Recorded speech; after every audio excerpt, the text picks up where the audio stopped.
Bienvenidos al curso en línea Urgencias Médicas 1. Nuevamente soy el Dr. Javier Santiago, presidente de la Asociación Mexicana de Médicos Generales, Odontólogos y Adjuntos a Farmacias. Y en este último módulo de este curso en línea abordaremos al paciente con insuficiencia cardíaca descompensada. Los objetivos para este módulo 8 son reconocer la sintomatología de un paciente con insuficiencia cardíaca congestiva o también llamado insuficiencia cardíaca descompensada, identificar los paraclínicos necesarios para un correcto abordaje y finalmente establecer las medidas iniciales para un manejo adecuado. La presentación de pacientes con insuficiencia cardíaca descompensada o de nueva presentación es una de las patologías a las que frecuentemente nos enfrentamos en los servicios de urgencias en los hospitales, siendo el manejo un reto para el especialista de urgencias. Propiamente, para entender la fisiopatología y todo el abordaje de un paciente con insuficiencia cardíaca, es importante definir dos conceptos. El primero es esa insuficiencia cardíaca, que es la condición en la que se va a acompañar de un daño funcional o en su caso de una sobrecarga hemodinámica que va a generar la disminución de la fuerza contráctil, acompañando de una sobrecarga ventricular y finalmente la disminución del gasto cardíaco, pero propiamente está compensada. Hemodinámicamente el paciente está compensado. Por otra parte, la insuficiencia cardíaca descompensada, pues sí, ya está ese daño funcional establecido, ya está esa sobrecarga hemodinámica y esto lo va a llevar en algún momento a una disfunción ventricular, a datos de hipertensión pulmonar severa y con ello la disminución del gasto cardíaco, que va a comprometer propiamente la vida del paciente. Sabemos que esta patología puede tener tres presentaciones, las cuales vamos a hablar más adelante. Una que es la descompensación de la insuficiencia cardíaca previa, una nueva presentación clínica o bien como aquella refractaria al tratamiento. En forma general, y como lo mencionamos en la diapositiva pasada, existen diversas formas en las cuales el paciente se va a presentar al servicio de urgencia y que eso nos da la orientación a que el paciente posiblemente se encuentre bajo una insuficiencia cardíaca descompensada. Entonces, las presentaciones clínicas que vamos a ver se pueden clasificar en categorías. La primera pues es la presencia, el empeoramiento o la descompensación de la insuficiencia cardíaca crónica, un segundo como edema agudo de pulmón, un tercero como insuficiencia cardíaca hipertensiva o con crisis hipertensiva, un cuarto como choque cardiogénico y finalmente un quinto como síndrome isquémico coronario con insuficiencia cardíaca aguda. Es importante el reconocimiento y el conocimiento de todas estas presentaciones porque es las manifestaciones que va a presentar el paciente. Y es entonces que al momento de estar interrogando al paciente, al estar realizando esa exploración física, nosotros vamos a buscar de manera intencionada esos signos y esos síntomas que van a ser orientadores de cada uno. No es la misma sintomatología por la cual se va a presentar un paciente con edema agudo de pulmón a que, por ejemplo, el paciente que se presenta con crisis hipertensiva, desde cefalea, acúfenos, fosfenos o inclusive un paciente con síndrome isquémico coronario. Como lo mencionamos en su momento en el módulo de Zika, ese paciente puede presentarse con dolor en el pecho, en la región torácica, de tipo opresivo, de gran intensidad, mayor a 20-30 minutos, acompañado de una descarga neurovegetativa. Entonces, en relación a la sintomatología que está refiriendo el paciente, es la afección que va a tener a nivel cardiovascular y es entonces nosotros la forma en cómo lo podemos catalogar. La insuficiencia cardíaca es la vía final común de numerosas enfermedades cardiovasculares. Su prevalencia aumenta con la edad, siendo por tanto una enfermedad relacionada con el envejecimiento poblacional. Sabemos que las principales causas de insuficiencia cardíaca son la hipertensión arterial y la cardiopatía isquémica. Además, procesos a menudo concomitantes seguidos de miocardiopatías y disfunciones valvulares. En general, cualquier proceso que altere de manera aguda o crónica la función cardíaca podría ser causa condicionante de esa insuficiencia cardíaca. En la imagen vemos un cuadro en la cual podemos subdividir esas causas o esa etiología en etiología no cardíaca y en etiología cardíaca. En cuanto al no cardíaco, pues podemos tener la transgresión dietética o farmacológica, el aumento de las demandas metabólicas, el exceso de alcohol, una insuficiencia renal, un embolismo de pulmón, Como recordarás, en el módulo de tromboembolia pulmonar hablamos que dentro de toda su fisiopatología el punto final es la disfunción del ventrículo derecho. Entonces eso va a generar datos de insuficiencia cardíaca derecha, pero de manera inicial el problema se localiza a nivel pulmonar. En cuanto a las cuestiones cardíacas, pues tenemos la presencia de taquiarritmias, bradiarritmias, isquemia miocárdica, un síndrome isquémico coronario agudo o una valvulopatía de nueva aparición. En la imagen del lado derecho podemos observar a grosso modo los aspectos generales de esa circulación y que nosotros como médicos de manera obligada debemos de conocer la fisiología de esa circulación, porque al conocer esa fisiología nosotros vamos de manera intencionada a interpretar los síntomas y los signos por los cuales el paciente se presenta al servicio de urgencias. A grosso modo sabemos que tenemos dos tipos de circulación: la circulación mayor, que inicia en el ventrículo izquierdo y termina en la aurícula derecha, y una circulación menor que inicia en el ventrículo derecho y termina en la aurícula izquierda. Entonces, cuando tenemos una afección de ventrículo y de aurícula izquierda, pues lo que se va a afectar es la circulación pulmonar. Cuando tenemos una afección derecha, ventrículo o aurícula derecha, lo que se va a afectar es el retorno venoso, es decir, la circulación a nivel de vena cava superior, vena cava inferior, y con ello nosotros poder suponer o predecir la sintomatología con la cual el paciente se va a presentar. Como en todo padecimiento, pues es importante darle paso por paso un abordaje adecuado para nosotros poder iniciar una terapéutica adecuada. De manera inicial, pues empezamos con esa evaluación del paciente, que es propiamente determinar los factores de riesgo, el interrogatorio e investigar los síntomas por los cuales se presenta ese paciente. Entonces, con esta anamnesis pues se pretende investigar los factores de riesgo cardiovascular, en los cuales es importante conocer el historial de hábitos tóxicos y enfermedades no cardíacas, los cuales puedan contribuir a esa insuficiencia cardíaca, además de indagar en el consumo abusivo de alcohol, anemia, infección, disfunción renal o enfermedad tiroidea. Aparte de conocer estos antecedentes, es importante también conocer los posibles factores descompensadores o los factores agravantes, los cuales pueden incluir simplemente a partir de transgresiones dietéticas o transgresiones farmacológicas. Es decir, que ese paciente ya estaba diagnosticado con una insuficiencia cardíaca, ya estaba bajo tratamiento, pero en algún momento olvidó tomar su medicamento o realmente ya no lo quiere tomar. Entonces eso va a generar que se descompense esa insuficiencia cardíaca ya establecida. Seguido de esto es importante conocer la sintomatología. Podemos tener diversas sintomatologías dependiendo de la región en la que se está afectando. Los primeros pues pueden ser los síntomas derivados de congestión pulmonar, que habla de la afección de corazón izquierdo. El síntoma más frecuente, aunque poco específico, es la disnea, especialmente valorando su relación con el esfuerzo. En casos avanzados puede presentarse ortopnea o disnea paroxística nocturna, ambos más específicos pero menos frecuentes. Los segundos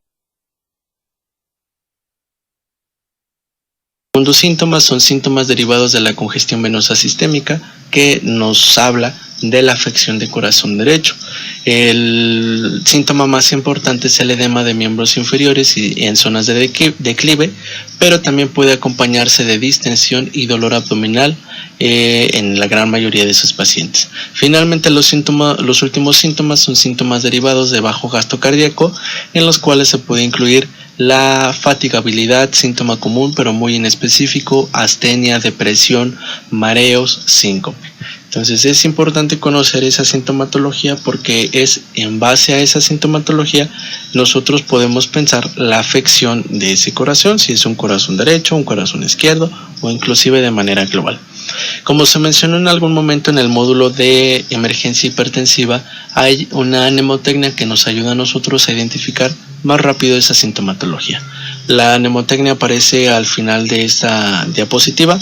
Se conoce como dicidohepatolisis, que incluye la disnea, cianosis, dolor precordial o torácico, edema, palpitaciones, tos, lipotimia y síncope.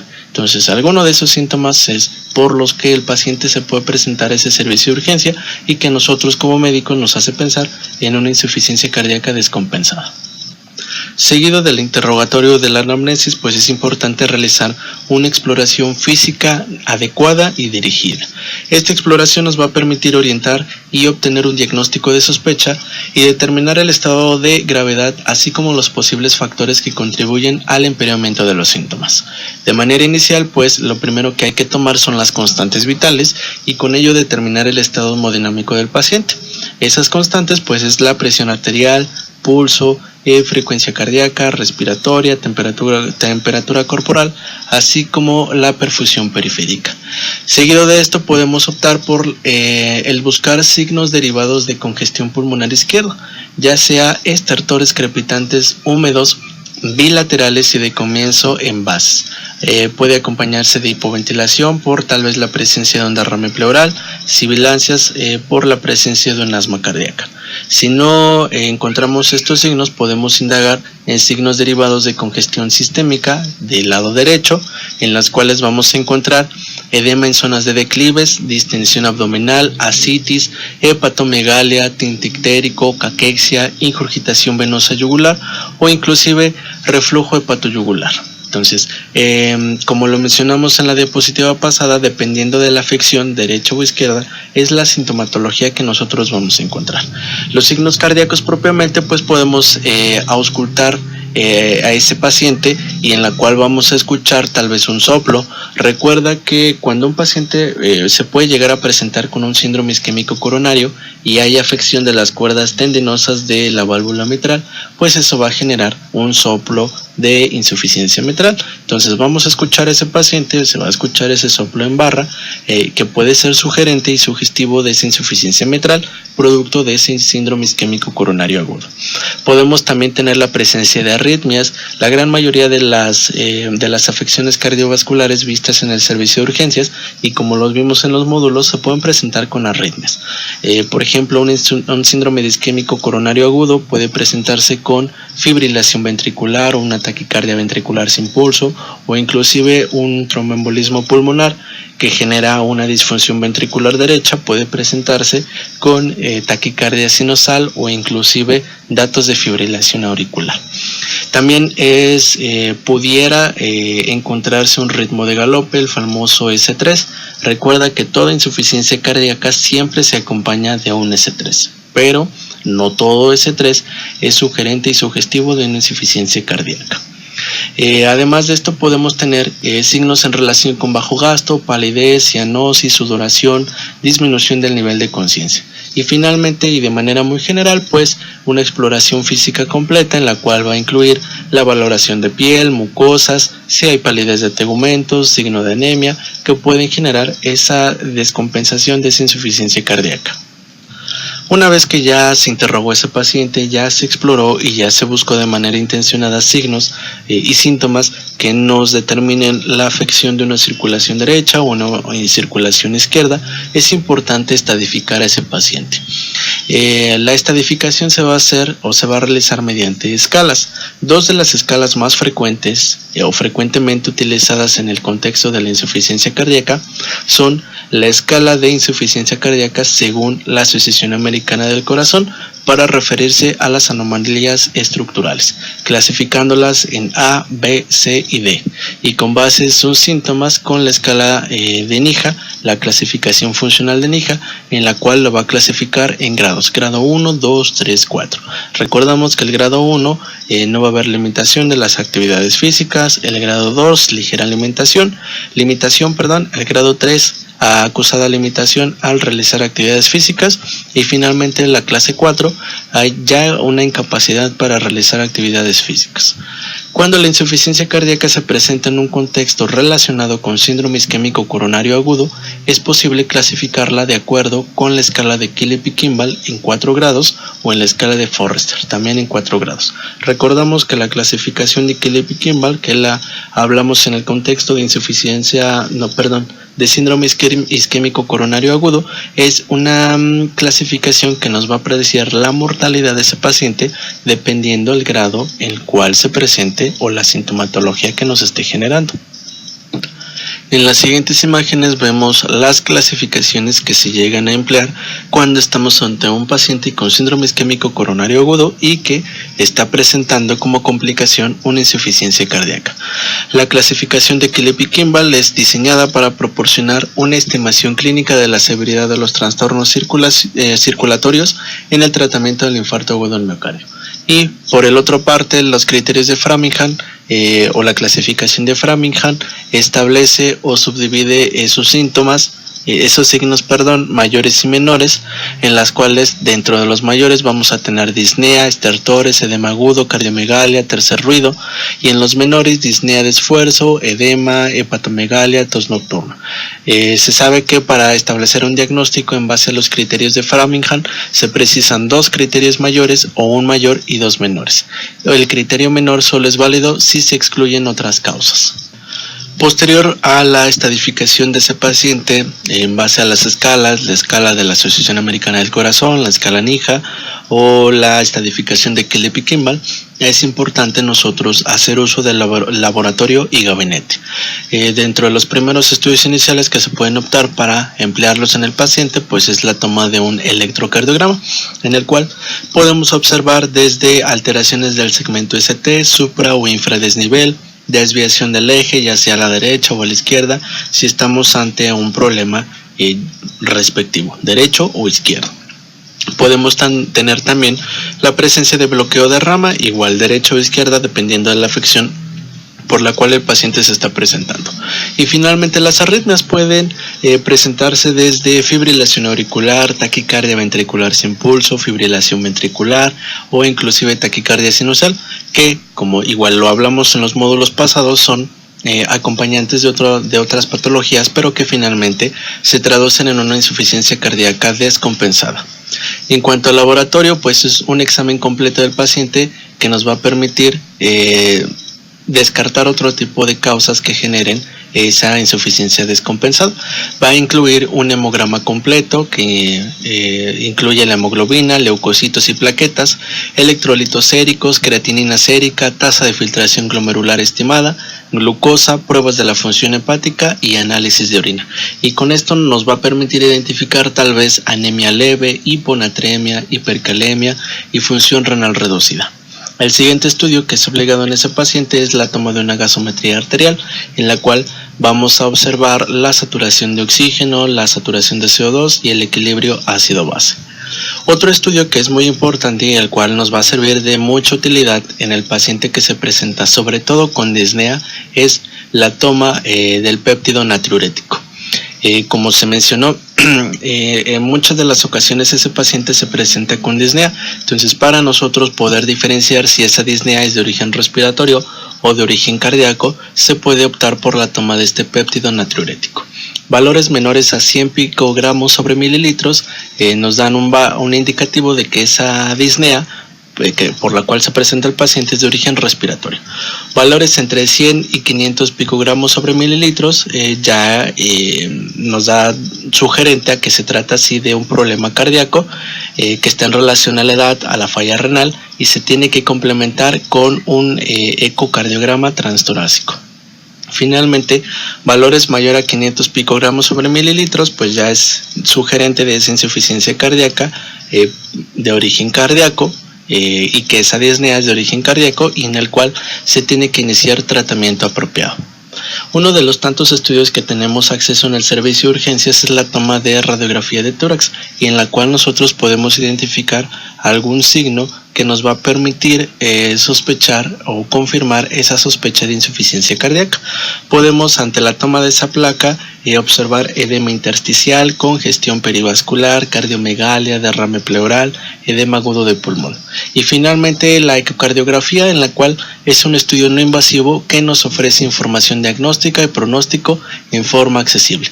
Permite conocer la falla en la contractura del corazón y diferenciarla de otras enfermedades que causan síntomas similares a la insuficiencia cardíaca.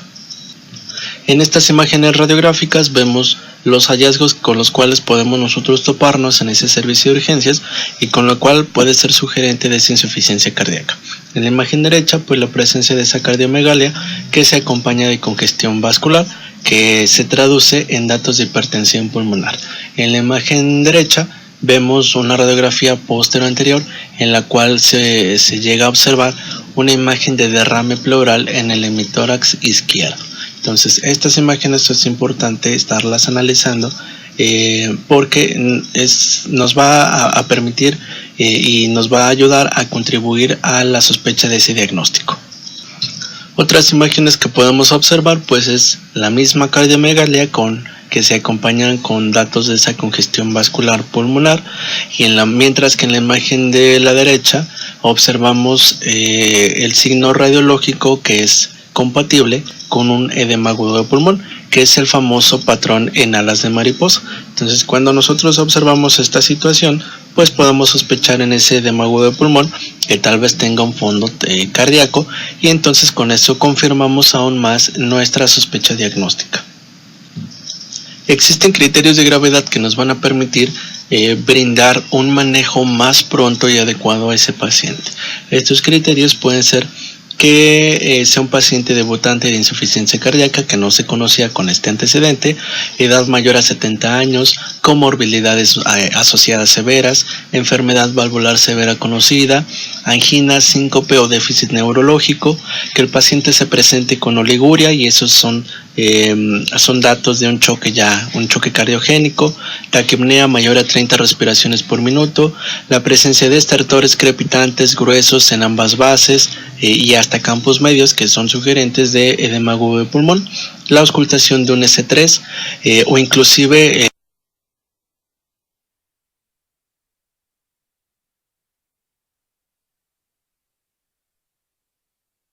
auscultación de un S4. Recuerda que en un síndrome isquémico coronario que genera una disfunción ventricular puede de manera inicial presentarse con un S3 y finalmente también presentar con un S4, que el S4 ya es disfunción ventricular. Entonces es importante estar al pendiente, hacer una exploración muy minuciosa, acuciosa, porque eso nos va a permitir estadificar a este paciente y brindarle, si es tal vez necesario, una atención más pronta y más rápida, en base a la estabilización hemodinámica. Es entonces que el tratamiento nos va a permitir darle esa estabilidad hemodinámica. Sabemos que durante el tratamiento se tiene que mantener en monitorización constante ese paciente.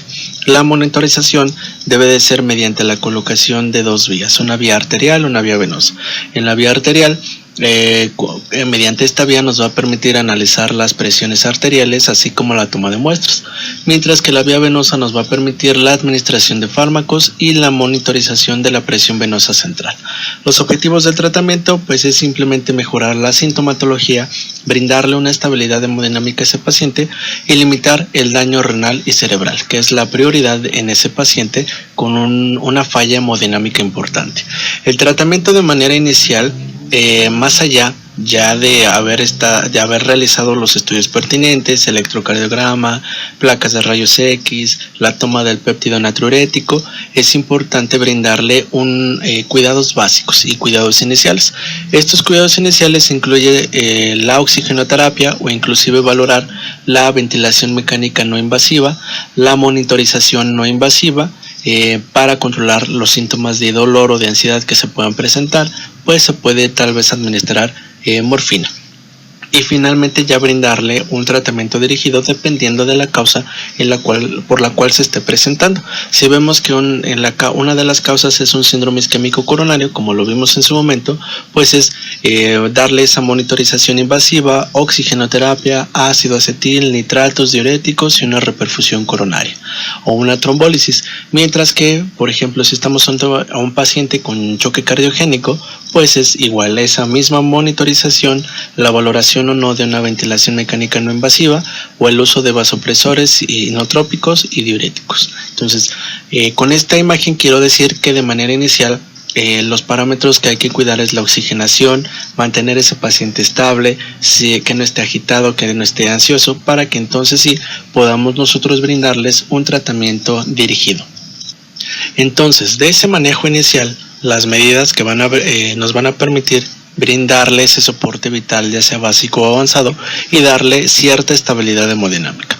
Lo primero que hay que hacer es mantener un oxígeno, mantener una presión de CO2 mayor a 95%, o en el caso que el paciente sea un paciente ya conocido con EPOC y que se esté presentando con un problema cardiovascular descompensatorio, pues la presión parcial de CO2, de oxígeno, debe de mantenerse mayor al 90%. Siempre es importante que ante el uso del oxígeno debemos de cuidar que no lo llevemos a un estado de hipercapnia. La segunda acción que se debe de tomar es la ventilación mecánica no invasiva en pacientes principalmente con edema agudo de pulmón o insuficiencia cardíaca aguda del variante hipertensivo. Se ha demostrado que el uso precoz de la ventilación mecánica no invasiva, tanto en modo BiPAP, que es presión positiva con 2 niveles de presión, como en CPAP, que es presión positiva continua en la vía respiratoria, mejora de forma rápida los parámetros clínicos y gasométricos del paciente. Con escasas complicaciones, disminuye también la necesidad de intubación y con ello el ingreso a una unidad de cuidados intensivos. De manera general se prefiere el uso de un CPAP en relación al uso de BiPAP. El BiPAP se va a reservar en casos de que el paciente se presente con disnea grave, con fracaso, cuando exista fracaso en el CPAP, una frecuencia respiratoria mayor a 25 o una saturación de oxígeno menor al 90%. Ante el uso del BiPAP siempre debe usarse con precaución en pacientes con insuficiencia ventricular derecha o en choque cardiogénico, ya que el aumento de presión intratorácica disminuye la precarga del ventrículo izquierdo. Entonces sí lo podemos ocupar, pero hay que tener ciertos cuidados y cierta vigilancia en ese paciente. La tercera medida que se puede emplear es el uso de morfina, la cual está indicada en pacientes con agitación, disnea, ansiedad o dolor torácico. Con esto vamos a aliviar la disnea y podemos facilitar la cooperación del paciente a esa ventilación mecánica no invasiva, llámese CPAP o llámese BiPAP. Se puede administrar en bolo de 2.5 a 5 miligramos intravenoso y repetirse en función de la respuesta. Sus efectos secundarios, como ya los conocemos, son hipotensión, bradicardia, náuseas, depresión del centro respiratorio con hipoventilación y retención del CO2. Entonces, al igual que el BiPAP, el uso de morfina tiene que estar constantemente monitorizada para evitar que llevemos a ese paciente a un paro respiratorio. Como mencionamos en su momento, el tratamiento de manera inicial va a ser los cuidados de esa oxigenación, mantener hemodinámicamente estable ese paciente, brindar una ventilación mecánica no invasiva si fuera necesario, BiPAP o CPAP, y en su caso tal vez hacer uso de morfina. Cuando ya identificamos la causa que nos está generando esa insuficiencia cardíaca, vamos entonces a dirigir ese tratamiento. Respecto al síndrome isquémico coronario agudo, que genera una disfunción ventricular, pues ya el tratamiento lo abordamos en su momento en el módulo correspondiente. Cuando el problema se trata tal vez de un embolismo pulmonar y eso genera una disfunción ventricular, también ya lo abordamos en los módulos pasados. Entonces, en esta situación en especial, hablando del edema agudo de pulmón como complicación de esa insuficiencia cardíaca congestiva, existen varios fármacos que nos van a ayudar para limitar el daño. El primero de los fármacos es el uso de diuréticos. Se recomienda administrar diuréticos intravenosos en pacientes con síntomas secundarios a congestión y sobrecarga de volumen. Los más usados son los diuréticos de ACE intravenosos, de los cuales tenemos furosemida de 20 a 40 miligramos, dosis inicial en bolo, o en su caso bumetanida 0.5 a 1 miligramo, o toracemida de 10 a 20 miligramos. La dosis total de furosemida debe de oscilar, no debe ser mayor a 100 miligramos en 6 horas y de 240 miligramos en 24 horas. Si no se consigue una respuesta adecuada con el uso de diuréticos de ASA, se puede realizar un tratamiento combinado con otros diuréticos por vía oral. Hidroclorotiazida 25 miligramos, espironolactona de 25 a 50 miligramos, lo cual va a permitir usar dosis más bajas con menos efectos secundarios. El segundo grupo de fármacos que podemos emplear es el uso de vasodilatadores, los cuales están indicados en la fase temprana de esa insuficiencia cardíaca aguda en pacientes sin hipotensión sintomática, presión arterial sistólica superior a 90 milímetros de mercurio y sin valvulopatía obstructiva importante. Si nosotros detectamos que no cumple con estos tres criterios, está contraindicado el uso de vasodilatadores. Con estos vamos a conseguir la reducción de la presión sistólica, la presión de llenado de los ventrículos, disminución a su vez de las resistencias vasculares, y con ello vamos a mejorar la disnea. Los primeros fármacos son los nitratos. Entre los nitratos más conocidos está la nitroglicerina o el dinitrato de isosorbide. Tienen un efecto predominante a nivel venoso, aunque en dosis altas también tienen un efecto arterial. En la insuficiencia cardíaca aguda, el más usado es la nitroglicerina a una dosis de 10 a 20 microgramos por minuto, aumentando de 5 a 10 microgramos minuto cada 3 a 5 minutos. Esto va a depender en base a la respuesta que tengamos en ese paciente, ¿sale? Dentro de los efectos secundarios en cuanto al uso de nitratos, pues podemos tener la presencia de cefalea, hipotensión o incluso una taquifilaxia con el uso continuado.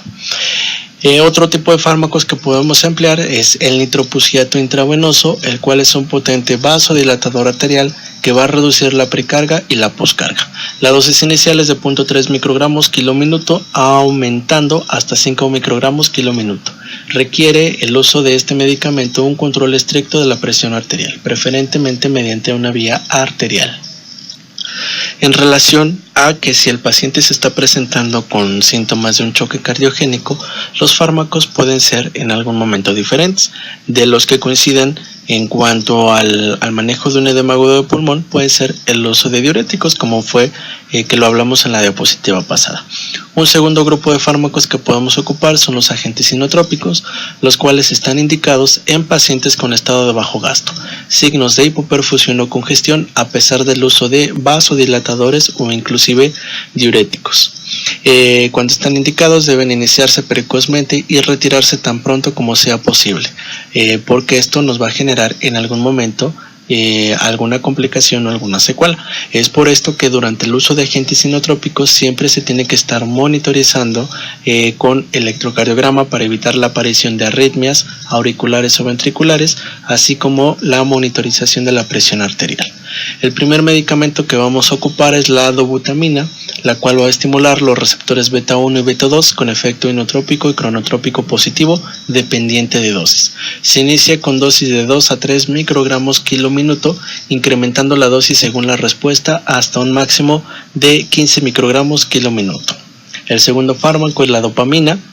Esta dopamina a dosis baja, 2 a 3 microgramos kilo minuto, va a tener un efecto sobre la diuresis, es decir, un efecto a nivel renal.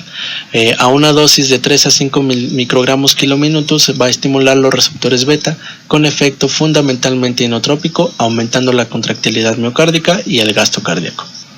En dosis superiores a 5 microgramos kilo minuto va a estimular los receptores beta y alfa con efecto vasopresor. Los efectos adversos ante el uso de dopamina principalmente son la aparición de taquiarritmias y vasoconstricción. Frecuentemente en el servicio de urgencias se llega a asociar el uso de dopamina con dobutamina. Cuando está contraindicado el uso de agentes inotrópicos o inclusive estamos ante un paciente con una escala de NIHA de 3 o 4, o si el paciente ya se encuentra con una disfunción sistólica, podemos hacer uso del levosimendan. Este fármaco se trata de un agente sensibilizador de calcio que mejora la contractilidad cardíaca uniéndose a la troponina C de los miocardiocitos. Tiene un efecto inotrópico y vasodilatador arterial y venoso, sistémico, pulmonar y coronario. Su efecto se mantiene durante varios días una vez iniciado el tratamiento. La dosis inicial es en bolo de 3 a 12 microgramos kilo por 10 minutos, y seguido de una infusión de 0.05 a 0.2 microgramos kilo minuto por 24 horas. La contraindicación del uso del levosimendan es una presión arterial sistólica menor a 100 milímetros de mercurio. Es entonces que cuando tenemos ese paciente con insuficiencia cardíaca descompensada y al momento de estar valorando esa presión arterial, podemos tener tres escenarios diferentes en los cuales podemos emplear diversos fármacos. Cuando estamos ante un paciente con presión sistólica mayor a 100 milímetros de mercurio, puede emplearse el uso de vasodilatadores, la nitroglicerina o inclusive el levosimendan. Cuando tenemos una presión entre 90 y 100, el uso de vasodilatadores o inotrópicos también puede ayudarnos mucho a darle estabilidad hemodinámica a ese paciente. Finalmente, cuando existe presión sistólica menor a 90 milímetros de mercurio, es importante iniciar terapia a base de fluidos y vasoconstrictores, en este caso la noradrenalina o inclusive la dopamina a dosis altas. En cuanto a esos vasopresores, están indicados cuando no existe mejoría ante fluidos y fármacos inotrópicos. La dosis de noradrenalina de 0.2 a 1 microgramo kilo minuto. El uso de fármacos como los inhibidores de la enzima convertidora de angiotensina o los ARA2 se pueden ocupar, pero siempre y cuando esté estabilizado ese paciente. Mientras no esté estabilizado, se tiene que estar jugando con esos fármacos desde vasodilatadores, desde inotrópicos o inclusive vasopresores, con la finalidad de darle estabilidad hemodinámica a ese paciente. Bien, entonces sabemos que el manejo de un paciente con insuficiencia cardíaca congestiva que se presenta al servicio de urgencias va a incluir una serie de pasos, con lo cual nos va a permitir un correcto abordaje. De manera inicial, pues es conocer la sintomatología que va a depender de la afección cardíaca. Recordamos que si tenemos una afección cardíaca derecha, vamos a tener síntomas tal vez de edema de miembros inferiores, ingurgitación yugular, ascitis. Si estamos ante un problema izquierdo, pues los síntomas van a ser más pulmonares, la presencia de estertores, sibilancias, tal vez un S3, un S4, cuando ya existe una disfunción ventricular. Una vez que se toman, que se explora y que se interroga a ese paciente, se tiene que hacer uso del laboratorio y gabinete, desde la toma de un electrocardiograma, el uso de una ecocardiografía, el péptido natriurético, que es muy importante y es muy indispensable para diferenciar si es que el paciente se presenta con una disnea y con ello identificar si esa disnea es de origen respiratorio o es de origen cardíaco. Las medidas iniciales para el manejo del paciente con insuficiencia cardíaca aguda, que va a incluir la oxigenación, un oxígeno suplementario para mejorar ese aporte, esa saturación de oxígeno, o inclusive una ventilación mecánica no invasiva, puede ser desde un BiPAP o un CPAP. El tratamiento dirigido dependiendo de la causa, si estamos ante un paciente con edema agudo de pulmón, los fármacos ideales es el uso de vasodilatadores y diuréticos, mientras que en un choque cardiogénico el uso de inotrópicos, vasodilatadores o vasopresores nos van a permitir brindarle esa estabilidad. En la tercera entidad, que es el síndrome isquémico coronario, pues el manejo ya lo vimos en el módulo correspondiente. Entonces, con esto concluimos este último módulo, que es el abordaje del paciente con insuficiencia cardíaca. Con esto también concluimos este curso en línea de Urgencias Médicas 1. Espera la evaluación que va a incluir las 4 semanas, los 8 módulos, para que pueda ser acreedor de esa constancia. Espero que les haya gustado este curso, espero que les sirva y les sea útil toda la información que abordamos aquí, y esperamos vernos en otra ocasión.